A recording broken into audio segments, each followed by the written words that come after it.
Welcome back. This is Dr. David Cruz with White Coat Medicine Talks. Today I want to talk about Parkinson's disease. Now this is hopefully a series that we will be doing of several videos to kind of explain Parkinson's better. I think we will probably even explore some hopefully upcoming treatments in the near future that we have some promise and hopefully some good things coming down our pipeline.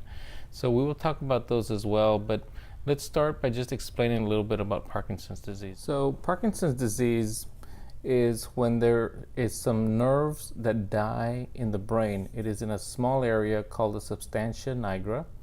And in that small little area, those nerves that are dying there or degenerating produce dopamine.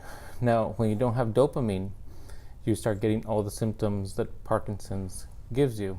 So what is dopamine? Dopamine is what we call a neurotransmitter. So it sends messages in the brain. It deals with your movement, with your emotions. And so you can see that if you don't have dopamine, your movements will be affected, your emotions will be affected, and eventually will lead to disability.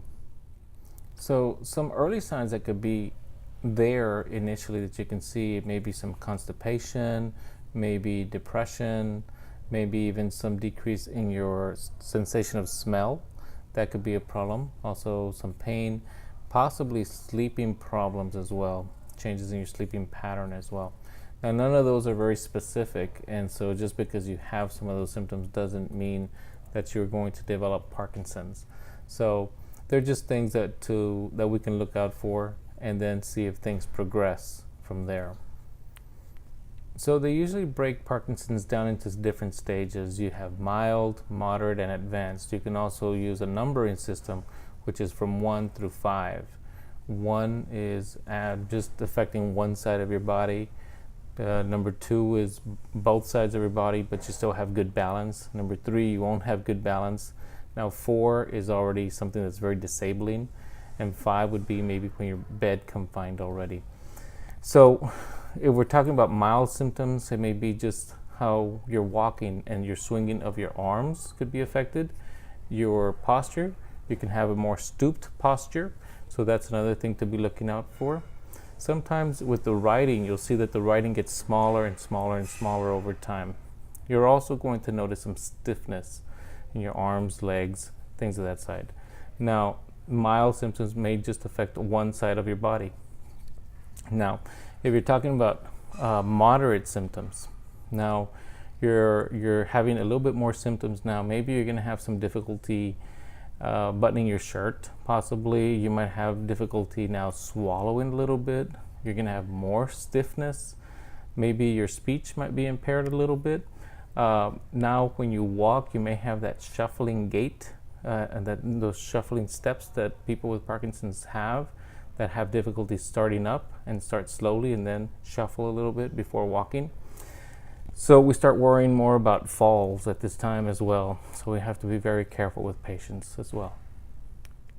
Now if somebody is advanced, we're talking about somebody that may already be in a wheelchair, needs help with every activity of daily living, and that would be more of an advanced thing that we see with Parkinson's as well.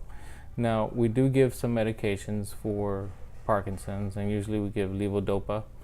And over time, people can develop dyskinesias, which is a little bit different than the regular movements that Parkinson's have. Dyskinesias are more jerky movements that people can get in their arms and legs from a lot of times the treatment and the medication. So there is a medication that we do give, which is long-acting amantadine, which is called Gocovri. It's Gocovri, and we use that for dyskinesias. Now, sometimes the medications may not agree with a person, and some people may have to stop these medications because their body does not accept them. So it's a case-by-case basis on that. Your doctor is going to work with you. Now, more than likely, you will probably be sent to a neurologist as well for evaluation. And then from there, maybe your family practitioner, your family medicine doctor can continue treatment for you. As of now, we don't have a cure for Parkinson's disease, but there are lots of studies that are going on, and there is continuous studies, and hopefully some of these medications that are coming out and will come out may help us treat this disease better, help us save the neurons in the substantia nigra, help us really save the dopamine in the system, and decrease all these symptoms that people get with Parkinson's. Because speech and swallowing are some of the problems that we see with Parkinson's, we are going to discuss some of that in some future videos and tell you a little bit more about treatment for that and what they can do to help you with speech and swallowing as well. So we will be considering that in the near future.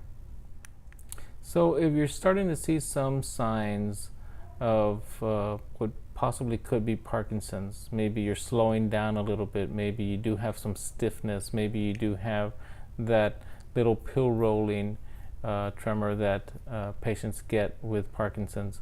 If you start getting those symptoms, ask your doctor and see if treatment is necessary at that time or what they decide for you to do at that time as well. So as I said before, later on in some other videos, we are going to discuss as well some newer treatments that are being studied because I think it's very important for you to be aware of hopefully new treatments coming down the line that then you can later discuss with your doctor and see what can be done. For White Coat Medicine Talks, this is Dr. David Cruz, and I will talk to you next time.